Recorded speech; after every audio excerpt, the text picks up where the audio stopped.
بسم اللہ الرحمن الرحیم۔ السلام علیکم ناظرین، الہام گر اسٹوڈیو میں خوش آمدید۔ بھارت میں حیدرآباد دکن سے 7 میل دور کولگندی نامی ایک شہر ہے، جہاں ایک کسان اپنے کھیتوں میں بیج بو رہا تھا۔ صبح کا وقت کا علاقے کا نواب سیر کرتا ہوا وہاں سے گزرا۔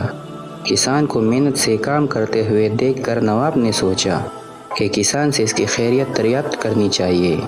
وہ گھوڑے سے اترا اور کھیت کے کنارے پہنچ کر کسان سے پوچھا، کیوں بھائی، کھیتی باڑی میں تم اس قدر محنت کرتے ہو، کتنا کچھ کما لیتے ہو، کچھ فائدہ بھی ہوتا ہے یا نہیں؟ کسان نے سر اٹھایا اور نواب سے کہا، فائدہ کیا جناب، فصل کٹنے کے بعد اس کے 4 حصے کر لیتا ہوں۔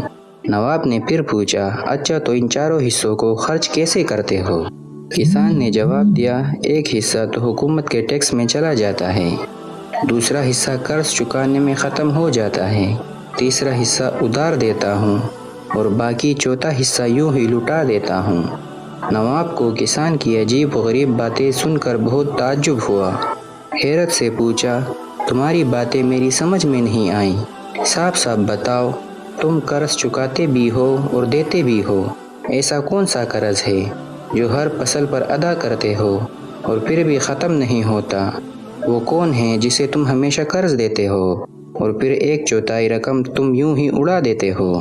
کسان نے جواب دیا، جناب، بات دراصل یہ ہے کہ میرے والد نے ایک ساہوکار سے رقم ادھار لی تھی۔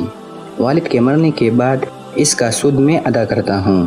ایک حصہ ٹیکس دینے کے، دوسرا حصہ یہ ادا ہو جاتا ہے، اور تیسرا حصہ کسے ادھار دیتے ہو؟ نواب نے پوچھا۔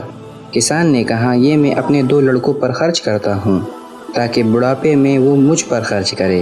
نواب نے پوچھا، اور یہ ایک حصہ فضول کیوں اڑا دیتے ہو؟ کسان نے کہا، میری ایک لڑکی بھی ہے، آپ کو پتہ ہے کہ آج کل جہیز کے بنا شادی نہیں ہوتی، اور جہیز ایک فضول رسم ہے، چوتھا حصہ اس کے جہیز کے لیے رکھتا ہوں۔